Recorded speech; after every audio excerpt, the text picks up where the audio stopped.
How are you doing today? It is day 7 and you've been at this for a while. I hope you're feeling pretty proud. You should feel pretty good about where you are right now. We're not done. We're getting closer. But man, look what you've accomplished. Your profile's looking good. You know your unique selling proposition. You've identified your ideal client. So today we're going to look closer at the journey that your ideal client takes, especially when they go on the web, to get their questions answered, because that's going to give you all the information and the fuel, everything you need to be able to create powerful content that is going to, like a magnet, it's going to attract them. It's going to bring them in. That's what we're doing today. Buckle up. It's going to be a good one. Let's go.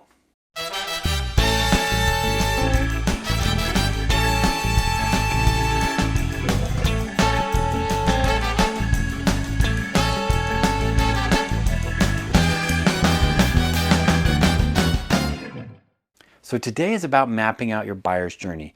What's helpful here is for us to back up a little bit and remember this slide we talked about from a few days ago, the modern buyer's journey. So the buyer's journey is really kind of an interesting phenomenon. And that is, we have a question. It used to be we would just call up our guy and say, hey, you know what? I got this problem. But now we don't do that. There's this extra step, and it's this 0 moment of truth step. It's us going to the web to try to get some answers before we reach out to talk to you, the professional. Now, is this probably wise? Probably not, but we live in this day where we always text and email instead of picking up the phone. Like, it's just kind of what's happening. It's a path of least resistance. We think, you know what? I don't want to have to acknowledge I don't know something, or I don't want to actually take the effort to go and talk to someone. So we're just going to go to the web. We'll go to the web, we'll do a little searching, we'll kind of figure some stuff out, and then that will lead us down this path. Well, guess what? Often this now leads us not only with some answers to our questions, but we actually make a full-on decision on what we're going to do before we even meet with a person. It seems crazy when you think about it, but we do this all the time. We're making decisions based on just a fraction of the information that we used to. So our job is to really help the buyer have a positive moment of truth in this space. So we got to figure out what is this information that you're going to share. And the other thing is, we need to do it in such a way, if you remember from a couple days ago, you are actually aligned as a guide for them. So they're not just getting this information in isolation. They're not just getting answers to questions. They're actually seeing a path that you're laying out for them, and they're able to lean on you as a trusted guide.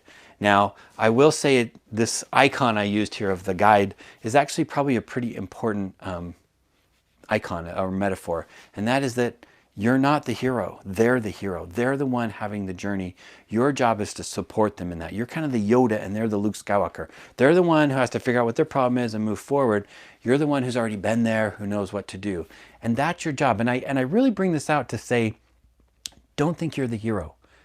You are the hero in your own life, right? We're all the protagonists in our own lives. But in this scenario, you're the guide. You're a secondary character, but you're so important. But when you're sharing your content, it's important to keep that mental frame in your mind, because you're here to say, you know what? I know you have a problem. I know you're trying to figure something out.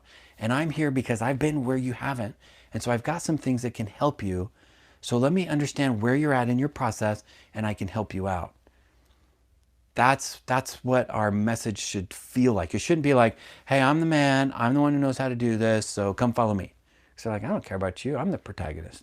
So just remember that you're going to be creating a path for them to follow as their guide, but it's really about them. That's what's really important here to begin. So to begin with, what's the content we're going to share, and how do we share it in such a way that we're aiding them and we're helping give them the capabilities that they need? That's the mentality we want in this entire process.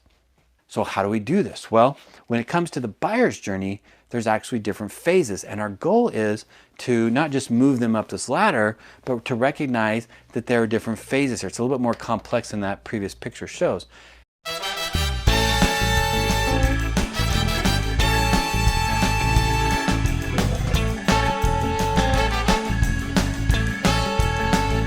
Now, when you think about the buyer's journey, here they are. They're on their quest. They're going to figure out, I don't know something and I need something, right? I realized I need cyber liability. I don't know what it is. I don't know how to get it. I need to get it. It's making me a little nervous and I want to get it. And now I got it. Like, that's the journey that they're going on. Or, hey, I just got an investment property and I've had a home, but I've never really had an investment property and I don't really know about renting that. And out and I don't know about the insurance I need for that. And so what are the steps? Like they go on this path. Everything is a path. And these paths follow a pattern. First off, there's awareness. Okay, that's what we've got right here. I think I may have a problem, right? My buddy just had a data breach and his business is in trouble. And I'm thinking, man, I have overlooked this. I need cyber liability insurance, but I don't really know what that is. All I know is I'm at risk and I got to figure this out. Okay, we're aware. We're aware we have a problem. Something happens and we become aware. A few days ago, I told a story about my wife driving the truck, right? She was driving my brother's truck, or her brother's truck, my brother-in-law's truck. She was like, this is awesome. You should get this truck. Okay. For me, I'm not as aware as she is. She experienced it and she was totally aware and she was ready to go to the web to get the details and buy. But for me, I still have to be convinced, right? I need more stimulus. I need to be able to say, you know what, I really need this. And so if I'm in this awareness stage, I might say, well, I think I need a new truck. I'm not really sure if I need a new truck. Can I have an experience on the web that's going to help me? So like, oh man, yep, I really do need this, right? I need this insurance. I need this homeowner's policy. I need this truck, whatever the thing is that you need. So awareness is all about coming to own the reality that I do have a problem or I do have a need. And then when we graduate this phase and we go to the next phase, we're really talking about, okay, what's the option? What am I going to pick? So now consideration is saying I have this problem and I got to figure out what my options are so I can figure out how to solve it. Now, one thing to know is that in each of these steps, they're going to have a different set of questions. The questions I'm asking on the web during the awareness phase are different than the questions I'm asking in the consideration phase. And likewise, once I've looked at some options, like, okay, looks like this guy, and this guy, they all look pretty good. I think I got to figure out between them which one I'm going to choose. And that's where we get into the decision phase. And once again, I'm asking different questions. So how, at one point it's like, what do I need? And what are my options? Now it's like, okay, what's the process of getting this? Who's going to be the easiest to work with? Or who do I like to work with? Like, we ask these different questions. And then finally, we make the sale, right? We meet with them. There's technically probably a stage you could put between decision and retention, and you would call that maybe process, right? I've chose you, so now we're meeting, we're having discussions, I'm giving you information, and that's the process of actually purchasing. I don't really focus on that one here because you don't use social media very much for that part. Mostly social media is for these other parts before, and then during that process, you're just phone calls and emails and visiting in their office. So we don't need social media as much. But then after you purchase it, right, we want to keep this new client around for a while. We like retention, we like loyalty, we like referrals. So once again, when they have questions down the road, we want to make sure that we've got content that we've shared that's going to meet their needs as an existing client, customer service kinds of stuff. So you've got these different phases of the buyer's journey. And what we need to realize is that we've got to create content that's going to help them move from one phase to the next through that process. Now, a lot of times we want to go from awareness to decision, and we just want to go zoom, right? Or we just show up at decision. Remember on day one, I talked about like we have this selling mentality and we're just there and we're saying, you know what? Do you have any questions? Let me help you. Let's get this done. And our mindset is in the decision phase. But maybe they're way back on the awareness phase, and they're saying, I don't even know if I really need this. When we understand the buyer's journey, we can say, okay, now I know where you're at, and now I know what content to give you, not to get you from here to here, but from here to here to here to here. Think about it like dating. You meet someone, you go out, right? And you're thinking, man, you are fine. I want to spend the rest of my life with you. And so we went from awareness to decision, like maybe a lot faster than they did. And so we're trying to move them forward, but they're like, you know what? Let's just decide if we're going to be exclusive or not before we worry about how many kids we're going to have. Like, what's the pace on this? We've got to go through each of these steps. So you're going to be creating content that's going to appeal to the different phases that they're in their buyer's journey. So that way when people check you out and look at stuff online, they're going to gravitate towards the content that meets their needs. In fact, when you do this right within a single article, you can actually kind of throw out triggers that's going to attach, or it's going to connect with whatever phase they're in. But in each of these phases, what we want to do right now is say, okay, there's this buyer's journey. There are these different phases in it. Let's look at each phase and figure out how do you create content that's going to move them forward from one phase to the next.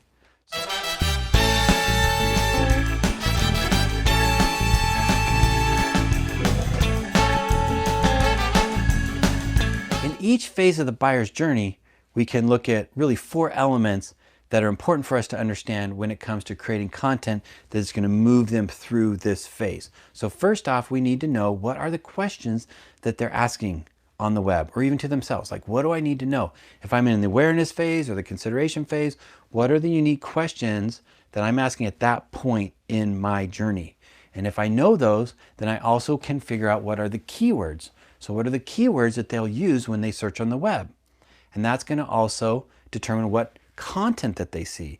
And when they look at that content, then there's going to be some analysis, right? If I'm on my journey, if I'm the buyer, I got a question, I Google it, and I look at some content, and then I analyze it. And it's either going to drive me forward or it's going to convince me that I don't need to move forward, right? That's this final step. We make a decision. So what we want to do is we want to create content that will coordinate or correlate with the questions that they're asking. And then when they look at it, this part here is really important. When they review that content and they read it or watch it, they have an experience. And this is what we want. We want the experience to answer their questions on a mental level and also an emotional level. And furthermore, we want it to drive them down a path towards making the next step or the next decision. When we do this correctly and effectively, we can help move them from one phase to the next. Now, the problem is, let's go back right here. A lot of times, and I was kind of mentioning this a few days ago, we're actually sitting right here at the decision point and we're saying, hey, let me help you make a decision. And they're saying, you know what? I'm actually just still trying to clarify if I have a problem. And if all the content that we create when they read it or they watch it is speaking to them as if they're in this phase, but they're really in this phase or this phase, there's going to be a disconnect. So what you're going to find out is that some of the content you're going to create is really to help them through this phase. Some of us help them through this phase, some of us help them through this phase. And when you do it right, you can actually create articles that might address multiple phases within one article. But either way, we're being respectful that, you know what, they may not be ready to make this decision, right? You met the girl and you're thinking, hey, let's get married, spend the rest of the life together. I want to have 3 kids, right? 2 girls and a boy. We're right here. And they're like, you know what? I just want to decide if you're really someone I want to be exclusive with. And so we want to make sure that the conversations we're having with them and the things that we're sharing with them on the web are actually moving them into the exclusivity. And then maybe, you know, let's move in together or whatever this thing is before we get down to the final decision. So it's important that we think about these things when it comes to creating our content. And I have created a tool to help you do this.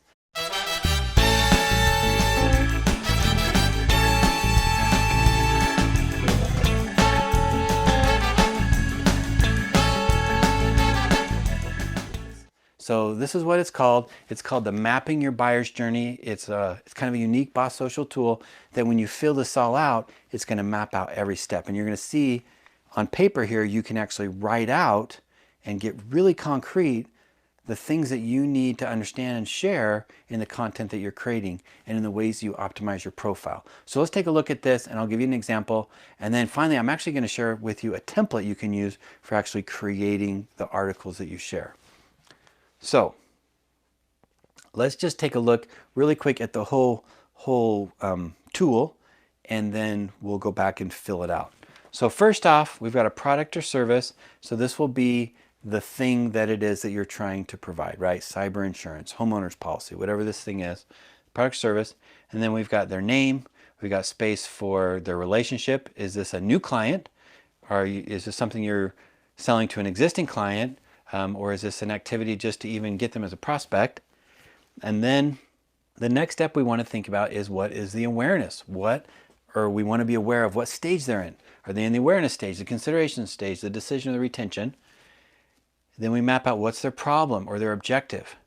And this is as they perceive it, right? Maybe you see it a little differently than they do, but you don't really matter at this point, right? Because they're the ones that are going to the web. If I am going to the web and I'm going to ask a question based on my limited knowledge, it's not going to include the keywords or the things that you know with the deeper knowledge. It's going to be based on my knowledge. So we need to really understand, what are the questions that they ask at this stage? What did their brain need to understand? What did their heart need to understand? And then what did they actually do? We're going to map this out. Next, we look at the resources that you have. So if you're going to create content that's going to meet them on the web while they're trying to figure this stuff out, then the first question is, what are the resources? What do you have available to give them? What kind of, and might be like information from the carriers or from your agency or industry data, things like that. And then we have your personal stories, you know, the case studies. What do I write here? Data, insights you can share to help resolve their concern. You might have some awesome stories. You know what? Whenever they ask a certain question, I always give them the story, right? This happens in your process. Whenever they're trying to figure this out and they're not sure, I give them this piece of data. We want to make sure that we've mapped this out. And then instead of waiting to meet them at the appointment, we're going to start dishing some of this stuff out sooner on the web. And then when you've done that, you can look at the keywords that come from this information here. So based on the resources you have and the stories you have, there's going to be some keywords, some keyword phrases. So we want to make sure we write those down so we know how to make sure we've optimized our content so it can be found. You could tell a wonderful story, answer all some questions, but if they never see it, when they go searching, and if they look here and you got it over here and they never see it, they're not going to be able to get that help. And then what we've done is we've created just a number of optional or typical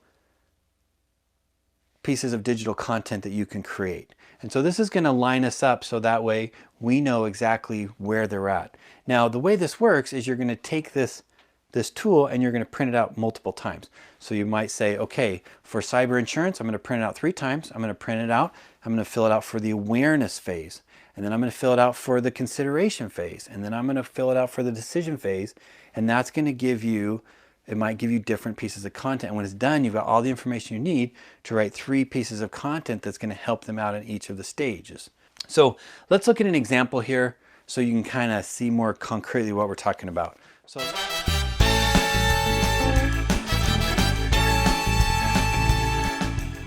first, we've been talking about cyber, so let's just talk about cyber liability insurance, okay?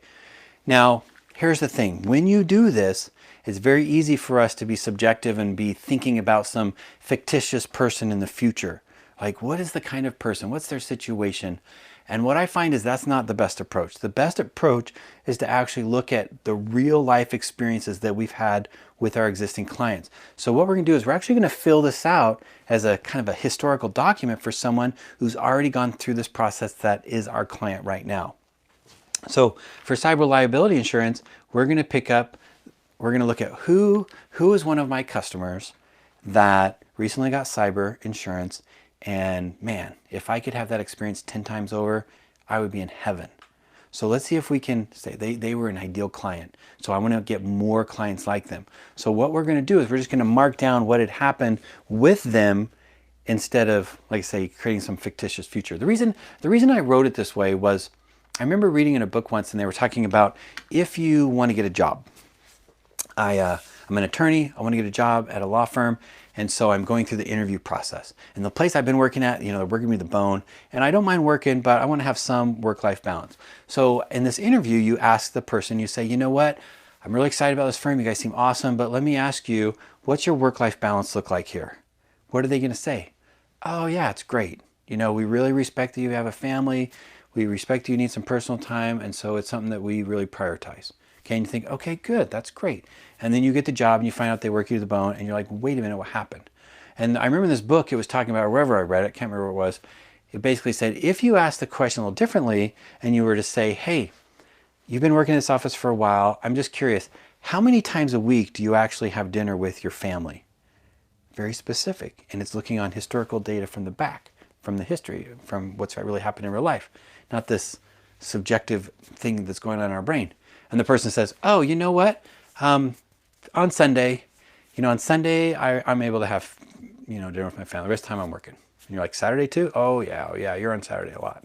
Okay, now you get the answer to the question that you're really asking. And that's kind of why we're doing it this way. Instead of looking at some futuristic or objective, almost fictitious ideal client, I just want to track down what your existing clients have done and use that as our model. So what we're going to do here is we're going to say John and his business partners recently got cyber insurance for their business. Okay. And the situation was they were an existing client, but this was something that they added. So the question is, okay, let's look at the awareness, consideration, decision. What happened? Let's just start off. We're going to pretend this one is for the awareness. And now we're going to do a little bit of historical looking, right? And you might even have to call them up. Say, you know what, can I buy you lunch? I've been trying to understand a little bit about the process that we went through so I can help my other clients better. Would you mind? I'll buy you lunch and ask you some questions. Or you can just figure this out from your memory. So the question is, when they met with you, what was, I say what is, but what was the buyer's problem or objective as they perceived it, okay? So in their situation was they reached out to you because they said, hey, I had a friend with a loss that caused them to acknowledge that they were also at risk, okay? So there's like, I think I might need this, I'm not really sure. Okay, so we want to figure out, well, what'd you do? What'd you do?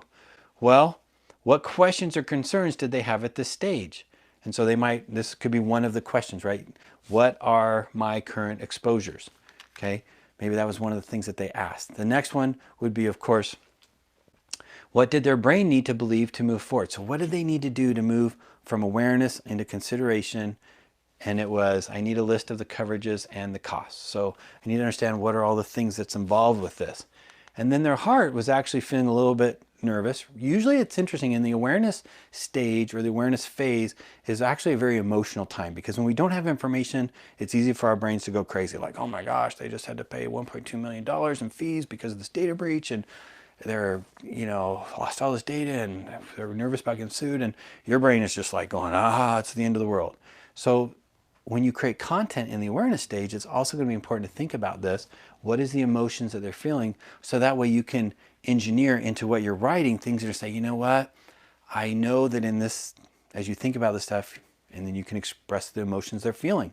Say, but don't worry, there is a path and I can help you with that.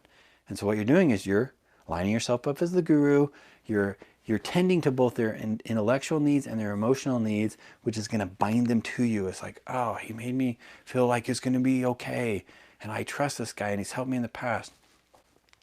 And then what did they do to resolve their concerns? So this is where you may not know all this information because you only know at the point they actually reached out to you, but it's something that might be good for you to figure out. What did you do that led you from where you were to me? Well, after I Googled some things, I saw this article you wrote, or my buddy told me I should talk to you. So you're going to figure out what steps they took so that way you can now do what is the next step, which is you want to say, okay, if I'm going to create some content, if I'm going to assume based on these questions you asked and based on this knowledge you need and these emotions you're feeling, you're now going to the web, whether you're looking at articles or social media content, I can know what kind of content I should create that's going to have a direct correlation with that stuff.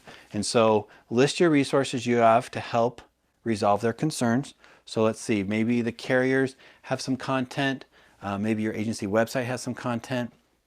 So okay, I'm going to make a note of this. So if I'm going to create content, maybe I'm going to refer to these things. Are there any stories, data, or insights you can share to help resolve their concern? Maybe you've got some data sheets available. Maybe there's a couple stories that you use again on a regular basis when people talk about this stuff. So you might think, what if I shot a video of me actually answering that question or telling that story so someone could vicariously experience that as if I was with them when we're not there. But in the process of doing that, they're going to get the answer to the questions. They're going to feel like, man, this Brett guy really knows what he's talking about, or you really know what you're talking about. And that's powerful. And then you might even talk about some of the carrier programs. So the next thing we're going to do is we're going to look at what are the keywords. So all this information you looked at here, you're going to be able to pick out some keywords that are important for you to have. And so these keywords now, we make this list: cyber liability, third-party liability, system recovery, notification expenses, regulatory fines, class action lawsuits, like some of the terms that really frequent this discussion. And now you've got some pretty cool stuff because now, one more step. If you think about creating this content, you might say to yourself, what's the best way that I should deliver it? Sometimes it's going to be a social post. Maybe it's a checklist. Maybe you've got that case study. You're going to decide, okay, I think, you see what's happening here? You're actually making very concrete the things you need to think about so you can come up with some concrete content that you're going to create and share with them. Now, also in the process of doing this, we're talking about creating content to share, but it's also, we're going to do one more review. Just like we've done for the last couple of days, you're going to say, okay, now that I have this information in my brain and I'm thinking about this stuff, how well is my profile actually aligned with this information too. And you might realize, you know what, in my about option or in my about section on my LinkedIn profile, it really wouldn't hurt for me to have a little section in there that talks about cyber insurance and includes some of these keywords, right? And then maybe even directs them to a path. It might be that you've written this article on LinkedIn that answers this, right? Whatever the article is that you create at the end of this experience, you publish that on LinkedIn, and then you create a feature. We talked about this the other day. You can actually save that article as a feature. So when they look at your profile, featured right there. And so now, because you're trying to attract more of these kinds of clients, when they look at your profile, they're like, holy cow, that's the exact same thing I've been trying to figure out. They click it and it takes them to this article that they're going to see. So whether they're finding it through a search on Google, browsing your profile, or it might even be that you're having a conversation with them, right? You meet for a second, you got a second to talk, you're in a public place, you don't have time to really sit down with them. You can say, you know what, I've written an article that answers that question. Give me your email and I'll send you a link, or whatever that might be, to be able to get them, right? Text it to them or something, and then they can go check this stuff out. But either way, you're giving them the opportunity to have this experience and learn this information and bind with you without you actually being there. All right, so now that we've done all that, we've got to actually create the article. Now, I want to tell you guys, and I don't say this to be sneaky, but I may not have explained to all of you that, guess what? There's actually, there's another challenge. After this challenge, there's a second challenge. And the challenge is called Sweet, I Know Just What to Post. And it's a 10-day challenge to help you come up with a content strategy. So all the stuff that I'm sharing with you right now, we are really just glossing over this pretty quick. The main thing we want to do today is figure out how you can use this guy right here, so that way you can go through this process and really understand the needs and the journey of your buyer. But once you have that information, then we start getting ready to really create content. So I'm going to give you just one of the templates that I give in this second training, this part right here. I'm just going to give it to you right now. Okay, I thought about not and just saying, we're just going to focus on profile optimization, but it just didn't seem fair. It just seems like I just really want to give this to you, because with this template, you can actually create the content that meets the needs of your buyer's journey. And so you've got a big step in the right direction. There's so much I want to say, but let me just walk through this and then we'll see where we're at. So when we look at this template, what you're going to see here, and look close at this, you're going to see that it actually fits right with the conversation we've been having. So all you're going to do is, it's got each of these sections, and where it says your article, that's you writing in the pieces. So the title of your article is actually going to be the question they ask. So you're going to take the question from this tool and you're going to write it in there, and that becomes the title of your article. And then you're going to think about what was the information that their brain and their heart needed, and you're going to write that in there. And then you're going to write in the path that you provide for them, the next step they need to take. And then you're going to invite them to take whatever that next step is. And this becomes the bulk of your article. So your article says, hey, you've got a question, here's the answer. You're going to solve that on both the mental and the emotional level. And then you're going to talk about the larger path, and then here's the next step. And then you've got some options. So I've got this black line here because these things down here, these are things that you're going to use to really make it better, right? Kind of enhance it. So first off, once you've got this in place, you might look for some examples or case studies. What are some things that you can fill into to deepen this up a little bit? Same thing with testimonials, resources. All of these things are things to really add a little girth to your story or to your article. And then the last two items are, we've got images. So a good article needs to have images. In the LinkedIn template, there's a cover image, and then you can add images as they go down it. So I would say the cover image, you're going to try to find a picture of something that resonates with their question, right? So it just, whatever the question is, the picture kind of goes with that. Okay, so we've got all these different things. The last one is, there's one more call to action. It's really nice to have a second call to action at the end. Here's the example in the insurance space. Right here, we might be talking about cyber insurance. So what's the next step in understanding their concerns about cyber insurance. But down here is the deeper question, which is about establishing your relationship as an insurance partner for them. And so the question down here might be something like, beyond helping you with your cyber insurance, I have this pretty cool process, and I actually have this cool way to figure out where you might have some exposed risks that you don't know about, and really just give you the comfort that you really have the coverage you need. And it's this process that you use to be able to really help them across the board. And so maybe that's what the call to action down here is, to say, would you like for me to give you a complimentary analysis of your, risks, whatever that might be. See what I'm saying here? So now what we've got is this piece of content that's solving things on this low level, but it's also getting this higher level stuff. And then you write the article out. Now, a lot of this is like the bulleted list here, and then you have to kind of massage it into a full-on article.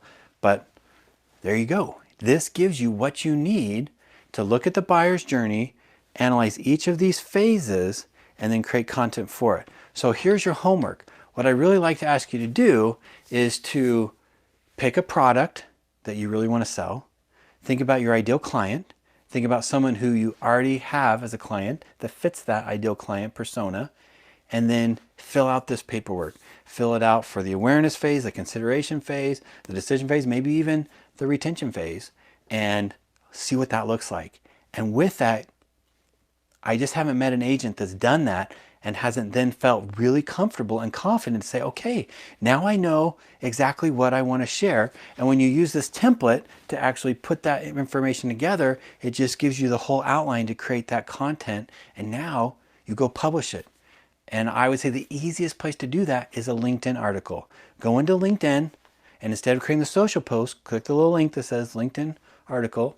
Click that, and then it opens up that window. And from there, you can actually paste in or type in all this information, create and publish that article, and then you can share it as a social post. You can feature it on your profile. You now have this really nice, tidy little piece of your brain out there on the web for your prospects to see. And you're going to start building this relationship with them. They're going to build a relationship with you. It really is that experience where, I'll just end with this story. I am a big fan of Jimmy Fallon. I love his comedy. He's just a fantastic guy. And lately, because of COVID-19, I've been watching the Jimmy Fallon at Home show, where you're getting to see him play with his little girls and you're meeting his wife. And I was just thinking about the other day, like Jimmy Fallon, I'm actually only sad about a few things in life. And one of them I'm sad about is that I actually don't get to hang out with this guy in real time, because he's just such a fantastic, phenomenal guy. Like, it's like, man, if you want to have a guy to go hang out and do fun things with, get Justin Timberlake, Jimmy Fallon, and I think you're going to have the best time ever. He has won me over, right? Because of sharing the way he does, I'm seeing who he is, and I feel connected with him, right? Like, if I could afford to live in the Hamptons, I'd be moving to the Hamptons to hang out with Jimmy Fallon, because he's just this funny, hilarious guy, and he just seems like a lot of fun, and I have kids his kids' age, and we could just have a good time. Anyways, do you see how this happens? We get connected with people by watching their content. And this is the opportunity that you have to create the content that's going to help people feel like, maybe it's not the guy you want to go play tennis with or hang out with, or actually play music and do comedy with, in the case of Jimmy Fallon. But these are the people that are going to solve the problem. So as an insurance professional, being the one that they look to just like that can be really engineered through this kind of content. And that's why this stuff is so powerful. That's why I love it so much. So that's it for today. Like always, please, if you're struggling, if you have questions, if you're excited, if you want to share a link to an article you wrote based on this lesson, go into the Boss Social community and share it there. And for today's lesson, it's Buyer's Journey. Go ahead and put that in there, so that way we can click that link and see what everyone has to share. You're not alone. We're here to help. Just don't overlook this step. Do this step. And maybe through this first 10 days, you only have time to really focus on this for one product, but know that when this journey's over and you got some free time, you're going to go back and do this for more products that you have to sell. And as you do that, you're going to be able to just over time create more and more content that's going to just fill the web with the exact same things that your ideal clients. So now in the future, when you're referred to someone and they go to check you out, you got all this stuff to share. And they're like, wow, this person is awesome. And they feel connected to you just like I want to play music with Jimmy Fallon. And your life gets better, your book gets fatter, and life is good. So that's it. Go to work, and I will see you tomorrow where we're going to talk about calls to action.